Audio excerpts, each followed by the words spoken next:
Bom dia, boa tarde, boa noite, meus queridos alunos do primeiro ano. Aqui quem fala é o professor Paulo Afonso e a gente vai dar início a mais uma aula de física, tá? Se vocês quiserem acompanhar aí pelo livro de vocês, é a unidade 7 do livro 2 de vocês, e a gente vai falar então a respeito do lançamento oblíquo, continuação dos nossos lançamentos, tá?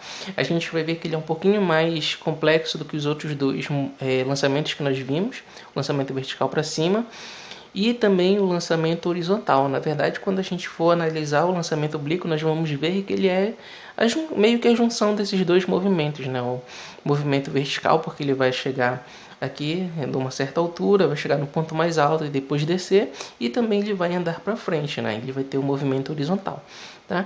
Então a gente vai analisar e entender como é que se dá o lançamento oblíquo, uma relação com a angulação, com a velocidade de lançamento e tudo mais, e a gente vai entender um pouquinho a respeito disso nessa aula.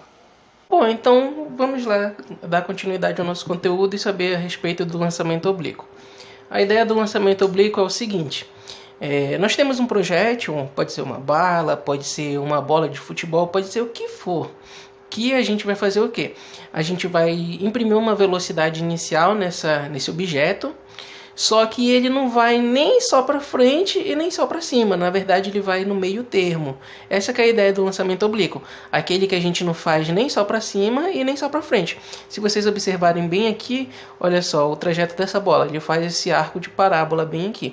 Então, olha só, se eu quisesse lançar ele verticalmente para cima, por exemplo, eu dava um chute em que, bora supor que isso daqui seja uma bola de futebol. Então, eu dou um chute bem aqui nela só para cima. Então, a bola só iria lá no alto e depois ela iria descer, isso aqui na direção vertical, no eixo Y, que a gente chama. Ou se eu desse só um peteleco nela para frente, o que ia acontecer? Ela ia rolar aqui para frente no eixo X e andar aqui no nosso eixo horizontal para frente. Seria isso que ia acontecer. Só que no lançamento oblíquo a gente une essas duas ideias. Então eu tenho um projétil, por exemplo, uma bola de futebol, lá o goleiro na meta dele, que ele vai chutar lá para a área, por exemplo, ele está bem aqui, aí ele dá um chute nessa bola. Só que quando ele dá um chute nessa bola, ele quer que passe por cima do atacante que está aqui na frente dele, para que chegue no atacante dele lá atrás, né? Esse daqui seria o atacante do time adversário, esse daqui seria o atacante do time dele lá na frente. Enfim, então o que ele faz? Ele tem que passar por cima desse cara. Mas ele também quer que a bola vá para frente. Então ele dá um chute na bola de forma que ela consiga subir até uma certa altura, depois descer, logicamente, porque a gravidade atrai ela para baixo, mas que além dela ir para cima e depois para baixo, ela vá para frente, né? Essa é a ideia então do lançamento oblíquo, aquele que a gente não faz nem só numa direção horizontal, nem só na direção vertical, bem que essa é a ideia do lançamento oblíquo. Então a gente tem que fazer algumas análises a respeito desse movimento. Geralmente o que eles vão te pedir é a altura máxima que essa bola vai chegar. Se tu olhar lá no jogo de futebol, por exemplo, o goleiro ele dá um chutão, aí a bola vai lá no alto, às vezes ela até some da câmera, ela para de aparecer, mas depois ela volta a aparecer de novo porque ela começa a descer. Então significa que daqui, por todo esse trajeto que ela faz bem aqui em azul que vocês estão vendo, tem um ponto em que ela chega que é a altura máxima, aí ela para de subir e ela começa a descer. E também vai ter o alcance. O que seria o alcance? Seria a distância máxima que essa bolinha vai conseguir chegar em relação a onde ela saiu. Então ela sai daqui desse ponto, mas ela vai chegar lá no atacante lá na frente, e então ela tem um certo alcance. Por exemplo, uma bola de canhão, se eu fosse dar um tiro, né, onde é que ela vai cair com maior distância? Tá, essa é a ideia do alcance. A maior distância que esse cara vai chegar em relação a onde ele saiu. Também vou te perguntar bastante isso nessas questões. Mas para nós fazermos todas essas análises que tem bem aí, entender como é que funciona esse movimento, a gente tem que pensar o seguinte, olha só. Nessa imagem aqui que a gente está vendo, a pessoa que chutou essa bola, continuando na ideia do futebol, o goleiro que chutou essa bola bem aqui, né? Ele não chuta essa bola nem só para frente e nem só para cima. Na verdade, ele chuta no meio termo. E essa bola, ela ganha uma certa velocidade inicial. Essa velocidade inicial aqui, ela está sendo representada, olha só. Ela é inclinada, tá vendo? Ela não é nem só para frente e nem só para cima. Na verdade, ela é tanto para frente quanto para cima. E para nós fazermos as nossas análises a respeito desse movimento, quando a gente for fazer a análise, nós vamos analisar esse movimento sendo feito na horizontal e sendo feito na vertical separadamente. Então, para isso, eu preciso saber a velocidade inicial que ele teve isso no eixo X, e a velocidade inicial que ele teve no eixo Y. Para eu poder determinar, por exemplo, a velocidade que ele vai ter em determinados pontos, tanto no eixo X quanto no eixo Y. Porque ao longo do que ele for caminhando aqui pela frente, que ele fizer essa trajetória, a gente vai ver que ele anda para frente, aqui, né? Ele sai aqui e vem para frente, por quê? Porque tem uma velocidade que faz ele andar no eixo X. E a gente vai ver que ele sobe até uma certa altura e depois começa a descer depois que ele chega nessa certa altura. Por quê? Porque tem uma velocidade no eixo Y puxando ele aqui para baixo. Então a gente tem que fazer a análise desse movimento, mas para isso a gente precisa descobrir tanto a velocidade inicial que ele teve no eixo X, quanto a velocidade inicial que ele teve no eixo Y. E lembrando lá da regrinha de vetores que a gente já viu, assim como eu posso pegar dois vetores diferentes e transformar em um vetor novo, eu posso muito bem pegar um vetor sozinho, que esteja sozinho, e decompor em dois outros vetores. Então, para eu descobrir a velocidade inicial que ele teve sendo lançado para frente e para eu descobrir a velocidade inicial que ele teve lançado para cima, eu faço o quê? Eu pego esse vetor velocidade inicial que a gente tem bem aqui, aquele chute que o goleiro dá com certa velocidade que a bola faz esse trajeto, e decomponho dois novos vetores. O vetor que seria correspondente ao meu eixo X, bem aqui.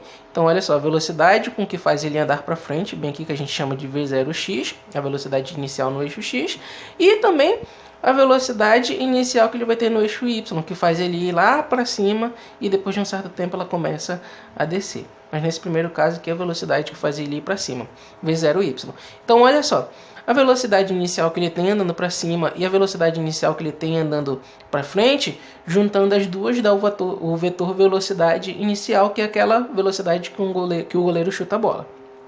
Tá? Essa é a ideia bem aqui. Então beleza, nós temos dois vetores que formando dá esse novo. Então pegando esses vetores bem aqui, fazendo essa análise, olha só, eu tenho um vetor bem aqui, V0x, na direção horizontal, na direção x. Eu tenho um vetor V0y, que é na horizontal, bem aqui. Na verdade eu só peguei esse y e passei aqui para o outro lado, tá? Não fiz diferença nenhuma, eu peguei ele do jeito que ele estava aqui para cima e para frente. Para cima e na vertical, e só mudei ele, né? Eu trouxe daqui para cá, para a gente formar um triângulozinho bem aqui, que vai ser bastante importante para a gente. E por último eu tenho o vetor velocidade bem aqui, né? Na horizontal não, desculpa, na diagonal. Nem inclinado e nem... inclinado, né? Nem só na horizontal, nem só na vertical. Então, analisando esse triângulo bem aqui, como é que eu poderia determinar, então, a velocidade inicial no eixo Y e a velocidade inicial no eixo X? Para isso, a gente precisa lembrar justamente da nossa decomposição de vetores, tá bom? Que a gente tem bem aqui. E, pela nossa decomposição de vetores, quem seria o seno desse triângulo bem aqui? Com a velocidade... Isso a gente leva em consideração, desculpa, tá, gente? O ângulo que ele tem bem aqui entre essa velocidade inicial e o meu eixo horizontal. Então, esse triângulo, o ângulo que nos interessa é esse bem aqui.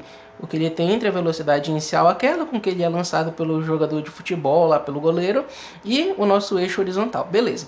Então, quem seria o seno desse triângulo? Bom, o seno de θ, que a gente sabe... ele é o cateto oposto pela hipotenusa. Desse caso bem aqui, quem é o nosso cateto oposto que está o ângulo? Nosso cateto oposto ao ângulo é o V0y, tá bom? Então olha só, é o V0y, que é o cateto oposto, dividido pela hipotenusa. A hipotenusa desse triângulo é o próprio V0. Beleza. E quem seria o cosseno desse triângulo que a gente tem bem aqui? O cosseno desse triângulo... ele é o cateto adjacente pela hipotenusa. O cateto adjacente, aquele que está junto ao ângulo, é o nosso V0x, bem aqui embaixo. Então, o cosseno de θ, o cosseno desse ângulo bem aí, ele é igual a V0x dividido pela hipotenusa. A hipotenusa também é o nosso V0. Agora, só que o que a gente quer dessa questão? A gente quer, na verdade, os valores de Vx e os valores de Vy. Então eu preciso isolar tanto V0y quanto V0x bem aqui. Se eu quero V0y, eu passo esse V0, a velocidade inicial, para o outro lado. Então V0y a gente pode determinar da seguinte forma. Que V0y é a velocidade inicial de lançamento, aquela com que o goleiro chuta a bola inclinadinha lá, vezes o seno de θ, o seno do ângulo entre a velocidade inicial com que o goleiro chuta e a nossa velocidade inicial no eixo x. Geralmente eles vão te dar na questão e tu não vai ter problemas maiores com isso. E V0x? V0x então é o cosseno de θ vezes V0. Então V0y e V0x a gente acabou de determinar bem aqui. Isso que vai ser bastante importante para a gente poder trabalhar com as demais coisas, com as demais situações que vão ser importantes aí que a gente vai estar vendo na análise desse movimento que é feito pelos corpos quando eles são lançados obliquamente, tá bom? Então ele vai te perguntar a altura máxima que esse objeto pode alcançar, a maior distância que ele pode alcançar também depois dele ser lançado. Ele vai te perguntar o tempo que esse objeto levou para chegar no ponto mais alto, ou o tempo total do movimento, ou seja, o tempo que ele leva para chegar até o ponto mais alto, depois começa a descer. Tudo isso daí ele vai estar te perguntando na questão e a gente pode responder com bastante tranquilidade aí a respeito desse movimento, sendo que a gente já fez a primeira análise, a análise inicial bem aqui. A gente já sabe que a velocidade inicial que esse movimento tem no eixo y, aquela que faz a bolinha aí lá no alto, ela depende de quem? Da velocidade inicial de lançamento vezes o seno do ângulo θ, bem aqui que ele vai te dar na questão. A velocidade no eixo x, aquela que faz o objeto, a bolinha nesse caso aqui, andar para frente, ela vai depender do cosseno do ângulo θ, ou seja, o cosseno do ângulo da velocidade inicial com que esse objeto é lançado com a velocidade do eixo x, né, vezes a velocidade inicial aqui, aquela com que o goleiro está chutando a bola. Isso é bastante importante para a gente e eu quero que vocês lembrem, porque a gente vai usar bastante aí ao longo do nosso caminho nessa aula. Bom, então agora que a gente já entendeu que esse lançamento ele não é feito nem só para frente, nem só para cima, mas na verdade uma mistura dos dois movimentos, quando a gente faz essa análise de movimento, na verdade a gente vai fazer separado. O movimento que ele faz na vertical, ou seja, o movimento que esse objeto vai fazer subindo e depois descendo, e o movimento que ele vai fazer na horizontal, indo para frente apenas, né? Então, olhando essa ideia bem aí, e como eu comentei com vocês, é um movimento bem complexo, porque é a mistura de dois outros movimentos que a gente tem, porém a análise a gente faz separada e se torna bem mais simples trabalhar com isso para não complicar muito a nossa vida. E nas questões, geralmente de vestibulares, o que eles vão te perguntar com mais regularidade, que a gente vai ver nesse tipo de movimento, é o tempo que ele leva para subir e também a altura máxima que esse objeto pode atingir, por exemplo, e tudo mais. Então, analisando esse movimento bem aqui, mas só que o movimento que ele vai fazer, o movimento do lançamento oblíquo, mas o movimento que o projétil faz somente na vertical, a gente vê o seguinte, que esse objeto, olha só, ele sai daqui de um certo ponto, aí ele chega nesse aqui, depois ele chega numa altura máxima, aí ele para de subir e começa a descer até atingir o solo bem aqui. Então essa é a ideia. Nós vamos ver que no eixo Y existe uma coisa chamada aceleração da gravidade. E a aceleração da gravidade ela atua atraindo as coisas para o centro da Terra. Então é por isso que esse objeto bem aqui ele sobe perdendo velocidade, até chegar no ponto mais alto da trajetória e depois ele desce ganhando velocidade. Então quando a gente for analisar o movimento que o projétil faz no lançamento oblíquo no movimento vertical, né, o que ele faz no eixo vertical, nós vamos ver que ele sobe perdendo velocidade e depois desce ganhando velocidade. Então ao longo da trajetória bem aqui ele vai ter velocidades diferentes. Tá bom? Essa é a ideia, porque tem a aceleração da gravidade. E quando a gente analisa o movimento bem aqui, como eu falei para vocês, ele vai subir até um certo ponto, depois ele vai parar de subir e ele começa a descer. Se ele para de subir e começa a descer, significa que no ponto mais alto da nossa trajetória, quando ele para de subir, a nossa velocidade é zero. Mas isso, analisando, claro, o movimento no eixo vertical. Por quê? Porque ele para de subir e começa a descer. Mas ele tem a velocidade total dele é zero? Não, ele tem uma certa velocidade, que é a nossa velocidade no eixo x, que é a velocidade que faz ele andar para frente. Se não tivesse essa velocidade no eixo x bem aqui, o que ia acontecer com esse objeto? Ele ia, se zerasse toda a velocidade, se a velocidade nele nesse ponto mais alto fosse zero, ele simplesmente ia cair em linha reta aqui para baixo. Mas não é o que acontece, ele continua indo para a frente, porque tem a velocidade no eixo X, aqui puxando ele para frente. Mas ele para de subir e começa a descer. Então a velocidade no eixo Y, a que faz ele ir para cima e que faz ele ir para baixo, ela é zero no ponto mais alto da trajetória. Isso é bastante importante para vocês saberem. E nesse ponto aqui, ele inverte sentido de movimento, ele para de subir e começa a descer. Essa é a ideia. Beleza. Aí surge a indagação, então. Poxa, eu sei que ele leva um certo tempo para subir até essa altura mais alta. Enfim, ele leva um certo tempo para chegar nesse ponto mais alto e ele começa a descer. Qual foi o tempo que ele levou para chegar nesse ponto mais alto? Ou qual foi o tempo que ele levou para chegar nesse ponto mais alto e depois chegar no ponto mais baixo de novo? Qual foi o tempo total do movimento? São essas as ideias que eles vão estar te pedindo geralmente nessas questões. Então, para isso, a gente pensa no movimento que ele faz na vertical. Pensando no tempo de subida, eu preciso de uma equação que me dê o tempo, que tenha o tempo. Entre as equações que a gente tem e que tem o tempo, nós temos a da velocidade, no movimento uniformemente variado. Esse movimento que é feito na vertical, no lançamento oblíquo, ele é um movimento uniformemente variado. Por quê? Porque tem a ação da gravidade, né? A aceleração da gravidade. Por isso o movimento ele é uniformemente variado, aquele que tem uma aceleração e essa aceleração ela é constante. Beleza. Pensando no movimento na vertical e para o tempo de subida, pegando uma equação que a gente tem bem aqui no caso da velocidade, eu sei que a velocidade final vai ser igual à velocidade inicial mais a aceleração vezes o tempo. Só que eu quero essa velocidade final aqui não é exatamente a velocidade com que ele vai atingir o solo. Eu quero a velocidade final seja a velocidade com que ele vai chegar no ponto mais alto, tá bom? Essa é a ideia. Então, se no ponto mais alto a velocidade ela é zero no meu eixo Y, claro, eu sei que esse cara aqui ele vai zerar. Por quê? Porque nesse ponto mais alto a minha velocidade é zero. Então, zero é igual à velocidade inicial do movimento. Só que essa velocidade inicial a gente está analisando no eixo Y. Então essa velocidade é a velocidade inicial no eixo Y. A velocidade inicial aqui que faz ele começar a andar para cima. Beleza. Mas a aceleração, nesse caso, é a aceleração da gravidade vezes o nosso tempo. Só que a gravidade ela atua de cima para baixo. E esse movimento ele é feito de baixo para cima. Depois ele começa a descer até mesmo. Mas a gente considera esse movimento, tá bom?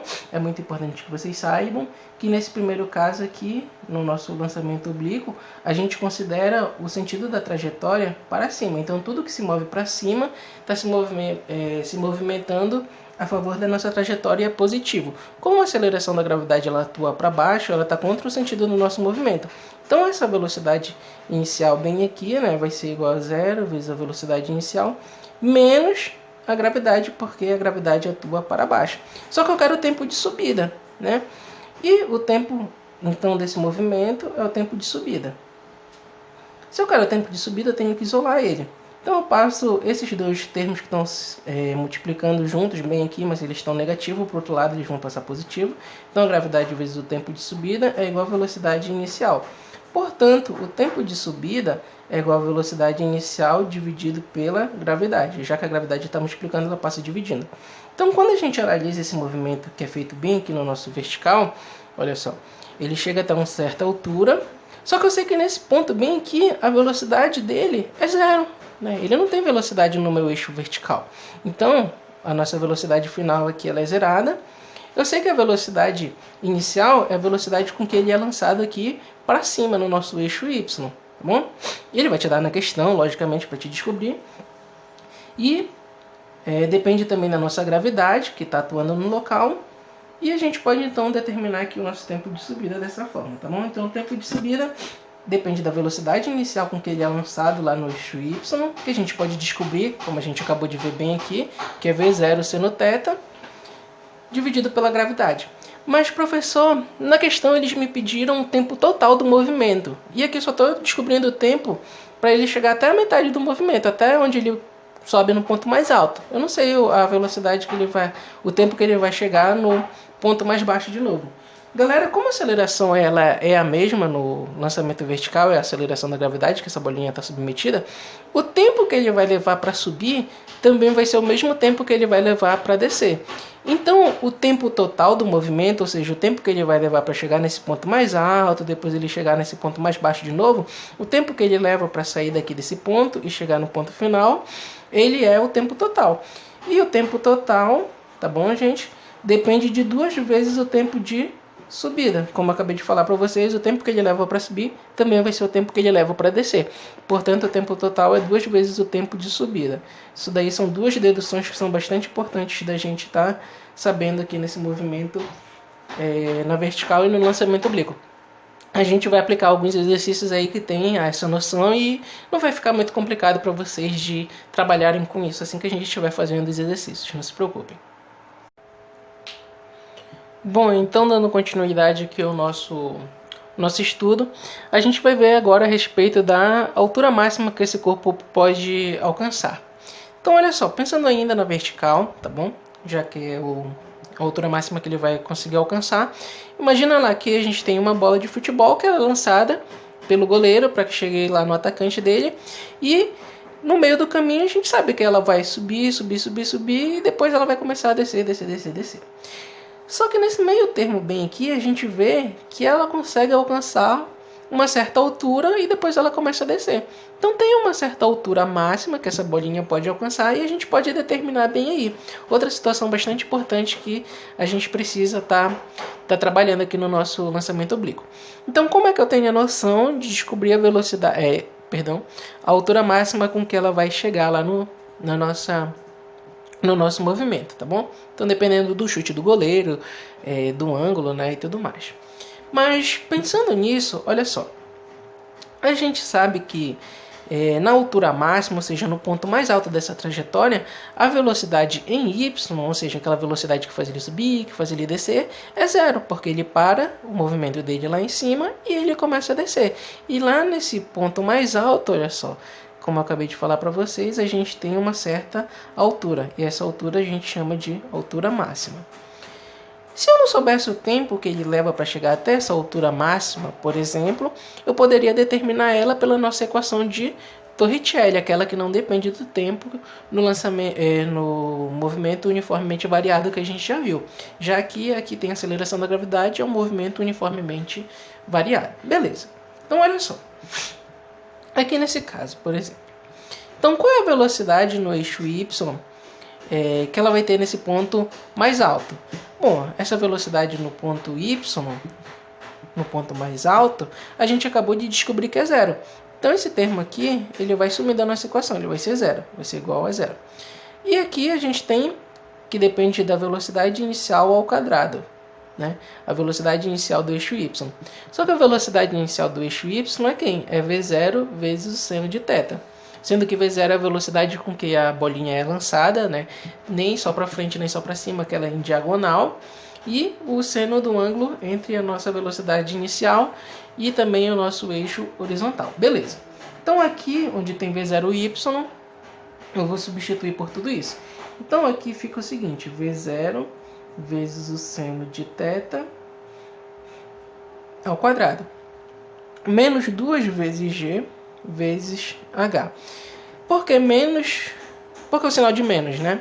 Mais uma vez, a aceleração da gravidade ela atua de cima para baixo, então ela está contra o sentido da nossa trajetória, significa que ela é negativa. Como as ordens dos fatores não alteram o produto, em vez de eu colocar esse menos na frente do g, eu coloquei na frente do 2, já que eles estão todos se multiplicando. Como eles estão todos negativos bem aqui, eu posso passar eles para o outro lado e eles ficam positivos. Então fica 2g vezes h igual a v0 seno de θ, isso tudo aqui ao quadrado. Como eu quero a altura máxima, eu passo esse 2g que está multiplicando, ele passa dividido. Então esse h aqui, essa altura, a gente chama de altura máxima, e ela vai ser igual a quem? A v0 vezes o seno de θ, isso ao quadrado, dividido para 2 vezes a gravidade. Por fim, então, a minha altura máxima, que eu posso determinar desse movimento bem aí, ela é igual a quem? V0 ao quadrado é V0 ao quadrado, vezes o seno de θ ao quadrado é seno ao quadrado de θ. Isso tudo dividido por 2g, ou seja, 2 vezes a gravidade.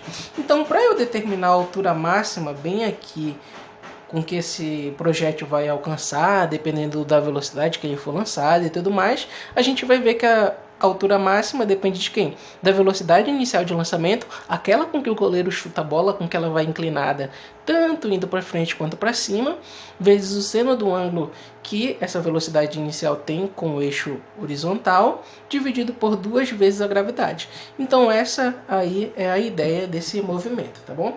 Então, quando a gente analisa o movimento na vertical, a gente vai ver que ele tem um tempo de subida, mas ele também tem um tempo total, ele chega num ponto mais alto, depois ele desce, e também tem a altura máxima com que ele vai estar alcançando. O tempo de subida eu posso achar por V0y dividido pela gravidade. O tempo total, basta eu pegar esse tempo de subida e eu multiplicar por 2, porque eu sei que o tempo que ele leva para subir é o mesmo que ele leva para descer. E por fim, a altura máxima eu posso determinar por essa expressão bem aqui, né? Então eu posso determinar a altura máxima que esse objeto vai conseguir alcançar aí depois dele ser lançado. Por fim, gente, mas não menos importante, olha lá, o nosso tempo de subida que a gente acabou de determinar bem aqui, ele é V0y sobre g. E quem é V0y? V0y a gente acabou de ver que é a velocidade inicial vezes o seno do ângulo. Então, o tempo de subida ele também pode ser determinado da seguinte forma, que é V0 vezes o seno de θ dividido pela gravidade. Isso é uma outra forma de determinar esse tempo de subida, tá bom? E o tempo total? Já que o tempo total é 2 vezes o tempo de subida, então eu posso dizer que o tempo total, ou seja, o tempo que o corpo leva para sair daqui desse ponto e chegar nesse outro ponto bem aqui, ele é igual a 2 vezes o tempo de subida. Beleza. O tempo de subida que a gente acabou de ver é quem? É V0 vezes o seno de θ dividido por g. Então é isso que multiplica tudo isso dali. Que multiplica V0 vezes o seno de θ dividido por g. Quando a gente multiplica tudo isso daí, o tempo total, então, nada mais é do que 2 vezes V0 vezes o seno de θ dividido pela gravidade. Não é nada diferente do que a gente acabou de ver, mas é uma maneira diferente da gente estar trabalhando bem aqui, porque às vezes nas questões eles podem te dar simplesmente a velocidade inicial e o ângulo com que ela tem com a horizontal. Aí tu já pode saber logo de cara o tempo de subida, né, que ele vai ter aí no jogo de futebol, no lançamento de uma bola, enfim, tudo que a gente vai estar analisando bem aí, a gente vai ver que vai ser bastante útil quando a gente fazer algumas aplicações de exercícios no nosso estudo bem aí. Agora a gente vai analisar o movimento na horizontal e a gente vai ver como é que essa bolinha funciona, né? Como é que esse projétil funciona quando a gente analisa o movimento que ele faz na horizontal. E a gente vai ver que é bem mais simples. Bom, então agora que a gente já entendeu mais ou menos o movimento, como é que ele funciona, isso na parte vertical desse movimento, então a gente pôde determinar que quando ele é lançado com uma certa velocidade, ele alcança o ponto mais alto, ele tem uma certa altura, o tempo que ele leva para subir, né, e tudo mais. Mas isso fica a cargo do movimento que ele faz na vertical, ou seja, subindo e depois descendo. Agora a gente vai estar se preocupando bastante com que tipo de movimento e o que ele vai fazer aqui no nosso eixo horizontal. Então a gente vai analisar o movimento que o projétil, nesse caso considerando ainda a bolinha de futebol que eu falei para vocês, que é chutada por um goleiro, o movimento que ele vai fazer aqui na frente. Então o goleiro ele pode chutar a bola e essa bola pode chegar lá no outro goleiro, se ele chutar com muita força, dependendo do ângulo também, mas essa bola pode chegar só até o meio do campo, essa bola pode chegar bem próximo do goleiro, bem longe do goleiro, então vai depender da força com que ele chuta, né, com que velocidade essa bola vai ter, e também depende do ângulo com que ele chuta e tudo mais. E essa é a ideia do alcance. O que seria o alcance, então? A distância entre o ponto onde esse objeto foi lançado, essa bolinha de futebol, nesse caso que eu estou dando de exemplo para vocês, e o ponto final onde essa bolinha chegou, ou seja, onde ela caiu. Então a distância entre esses dois pontos, onde ela chegou e da onde ela saiu, é o que a gente chama de alcance, né? Então essa bola vai ter um certo alcance, eu posso chutar essa bola até uma certa distância. Essa que é a ideia. Quando a gente analisa o movimento que tem bem aqui desse projétil, a gente vai ver que ele, olha só, sai daqui, mas ele pode chegar num certo ponto bem aqui e num outro ponto bem aqui. E quando a gente analisa esse movimento que ele faz na horizontal andando bem aqui, a gente vê que ele tem uma certa velocidade que faz ele andar para frente, que a gente chama de velocidade no eixo X. E analisando esse movimento, a análise que a gente faz é a seguinte, que os corpos geralmente eles vão ser bem aerodinâmicos, então eles não vão apresentar resistência com ar, ou se apresentarem, nós podemos considerar ela como desprezíveis. Significa então que no movimento que ele faz na horizontal, saindo daqui e chegando até aqui nesse ponto, analisando ele, nós vamos ver que não tem nenhuma força empurrando ele para trás e nenhuma força empurrando ele para frente. Então, esse movimento bem aqui que ele vai fazer na horizontal, andando aqui em linha reta, como se ele estivesse andando em linha reta, a gente vai ver que a velocidade dele nesse eixo horizontal permanece constante, né? Então, se a gente projetasse a sombra desse vetor bem aqui, por exemplo, a sombra dele bem aqui antes dele encostar ao solo, e a sombra que ele tinha bem aqui no movimento inicial dele, a gente vai ver que a velocidade ao longo desses pontos, né, por onde ele passa bem aqui, em cada um desses pontos que ele vai passar, se a gente fosse analisar a sombra desse movimento, que é justamente o movimento que ele vai fazer na horizontal, a gente vai ver que essa velocidade dele ao longo do movimento no eixo horizontal apenas vai permanecer constante. Mas no eixo vertical que a gente acabou de ver, a velocidade dele vai variando, porque ele vai subindo e depois ele vai descendo. Mas a gente está analisando agora o movimento que ele faz na horizontal, tá bom? Então essa é a ideia. Se a velocidade ela permanece constante, a gente chama isso de movimento uniforme, como a gente já estudou nas outras aulas. Então a velocidade inicial com que ele teve no eixo X, a velocidade com que ele vai ter nesse ponto bem aqui e a velocidade com que ele vai ter nesse ponto bem aqui, quando a gente analisa horizontalmente, nós vamos determinar que elas vão ter o mesmo valor.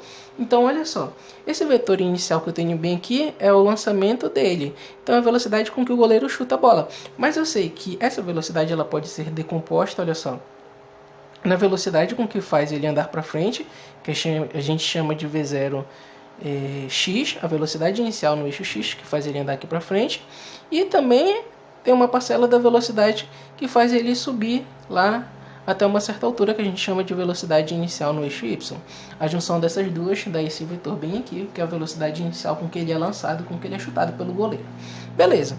Mas como eu falei para vocês, o movimento no todo, desde que ele sai daqui e chega até aqui, quando a gente analisa ele na horizontal, no nosso eixo X, a gente vê que ele tem a velocidade constante, por isso ele faz um movimento uniforme. Então eu posso dizer para vocês que a velocidade inicial no eixo X, ela permanece constante durante todo o movimento na horizontal. Então a velocidade Vx1 e Vx2 bem aqui que a gente tem é igual à velocidade inicial com que ele é lançado no eixo X. A velocidade inicial lá dele de lançamento que faz ele andar para a frente. Beleza, essa é a ideia. Então como é que eu posso determinar a partir disso daí a distância máxima com que ele vai cair em relação a onde ele foi lançado? Como é um movimento uniforme, a equação do movimento uniforme é aplicável nesse caso. Então eu sei que o alcance, ou seja, a posição final dele, vai depender da posição inicial vezes o tempo, mais o tempo, e multiplicado pela velocidade que ele teve. Beleza. Esse S bem aqui, a gente passa a chamar agora, nesse momento, de A. É a mesma coisa, tá? Só que a gente chama de alcance para ficar mais fácil de lembrar. A posição inicial dele, a gente pode dizer que é 0. Por quê? Porque a partir desse ponto bem aqui a gente começa a analisar o movimento. É de onde ele saiu, então a gente pode determinar como 0. E esse S final aqui, a gente chama de A agora, né? Que é o alcance onde ele vai cair depois que for lançado a partir daqui. Beleza. Então aqui é 0, ele some da nossa conta. E a velocidade, gente, nós acabamos de ver que seria a velocidade que ele tem ao longo do eixo X. Mas a velocidade que ele tem ao longo do eixo X depende da velocidade inicial com que ele é lançado, que é a mesma durante todo o movimento, analisando ele no eixo horizontal. Então essa velocidade bem aqui, ela nada mais é do que a velocidade inicial de x, e isso vezes o tempo. Sendo que esse tempo aqui vai ser o tempo total do movimento, porque o tempo que ele leva para sair daqui e chegar até bem aqui, depende do tempo que ele vai levar para chegar até o ponto mais alto e depois ele leva para chegar até o ponto mais baixo. Então é o tempo total do movimento, diferente do que a gente viu no movimento vertical, que a gente estava analisando e a gente via até o ponto mais alto. Até o ponto mais alto, na verdade, é só metade do movimento. Depois ele começa a descer e chegar até o ponto mais baixo. Mas na horizontal a gente leva em consideração o tempo total, o tempo que ele leva saindo daqui do ponto inicial e chegando no ponto final, essa é a ideia. Então esse tempo aí do movimento, na verdade, é o tempo total. Beleza, então esse é o nosso alcance. Isso é uma forma de determinar o nosso alcance se a gente tiver a velocidade inicial com que ele é lançado no eixo X e o tempo total do movimento. Se nós não tivermos esses fatores, a gente pode determinar esse alcance de outra forma. V0x, nós vimos lá no início da nossa aula que depende da velocidade inicial de lançamento, aquela com que o goleiro está chutando essa bola, e o cosseno do ângulo com que essa velocidade tem, né, com a horizontal. Então olha só, essa velocidade de lançamento aqui que o goleiro chuta tem um certo ângulo com a nossa horizontal bem aqui, né? Essa é a ideia. Então o nosso alcance ele vai ser quem? V0x, eu já sei que é a velocidade inicial de lançamento vezes o cosseno de θ. Então eu vou substituir aqui. E o tempo total, eu vi que o tempo total, na verdade, é 2 vezes o tempo de subida. Beleza, vezes 2 vezes o tempo de subida. Destrinchando mais essa fórmula bem aqui, a gente vai ver então que o alcance, na verdade, ele é a velocidade inicial vezes o cosseno de θ, vezes 2 vezes, e o tempo de subida eu sei que é V0 vezes o seno de θ dividido por G. A gente acabou de ver agora há pouco. Então, olha só, aqui onde tem o tempo de subida eu vou substituir por essa expressão. V0 vezes o seno de θ dividido pela gravidade. Agora eu vou arranjar isso daqui para ficar bem bonitinho para a gente. Então o alcance vai ser, na verdade, velocidade inicial vezes a velocidade inicial é velocidade inicial ao quadrado. O 2 não multiplica com ninguém, então ele continua bem aqui bonitinho.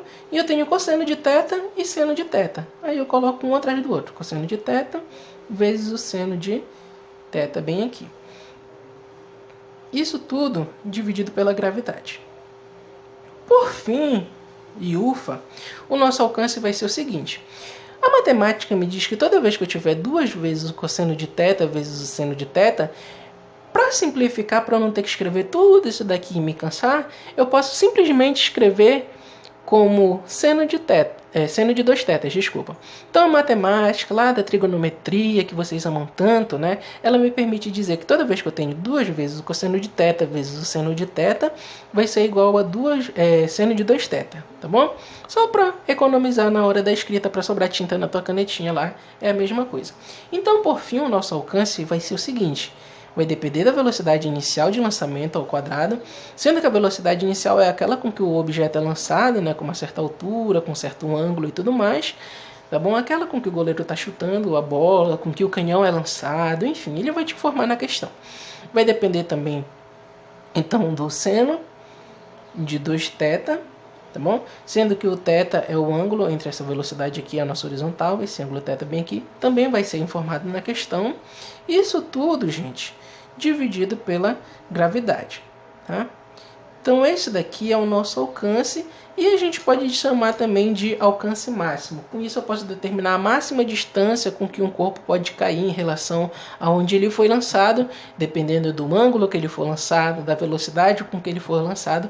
Também essa é a ideia. Se eu quero determinar só o alcance, sem ser o alcance máximo, um alcance qualquer, desculpa, basta pegar a velocidade inicial no eixo X e multiplicar pelo tempo total. Aqui a gente não tem ângulo, a gente não tem nada. A gente só pode determinar a distância com que esse objeto vai cair. E aqui a gente pode determinar o alcance máximo, dependendo do ângulo, dependendo da velocidade com que esse objeto é lançado, tá? Por fim, olha só, analisando bem aqui, nós podemos constatar, desculpa, a gente pode comprovar que toda vez que eu tiver um ângulo de 45 graus, eu posso ter o alcance máximo com que um corpo vai conseguir ser lançado. Então, pela matemática, nós podemos comprovar que toda vez que eu for lançar alguma coisa que eu quiser que ele vá bem longe, eu preciso lançar ele com 45 graus. Por quê? Porque se eu colocar aqui, então θ, né, seria igual a 45 graus. Só que é 45 graus e tem esse 2 bem aqui que está multiplicando esse 45. Então 2 vezes 45 é igual a 90 graus nesse caso. Então seria o seno de 90 graus, que seria 1, tá?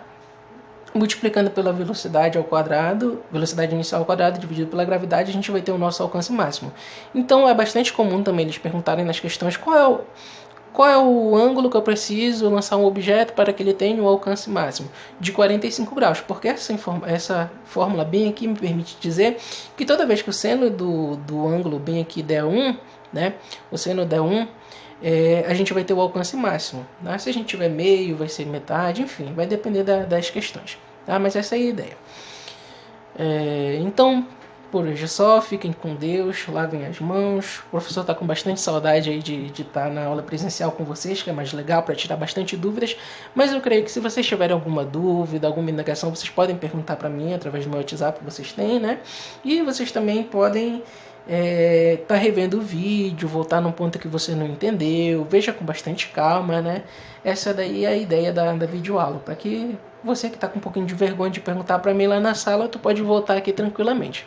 Então é isso, gente. Fiquem com Deus, até a próxima aula. Façam as questões que tem pra gente fazer bem aí. E a gente também eu vou resolver alguns exercícios aqui com vocês. E vocês vão ver que isso daqui o que a gente acabou de ver nessa aula é pura matemática. Mas quando a gente aplicar lá nos exercícios, vai ser bastante fácil da gente estar trabalhando. E eu vou tirar bastante dúvida de vocês. Isso daqui é a parte chata mesmo, a parte da matemática, que a gente tem que aprender por que a gente chega nessas equações e tudo mais. Mas quando a gente aplica no exercício, fica bem fácil de entender e mais fácil de trabalhar também. Então até a próxima aula, fiquem com Deus e foi isso.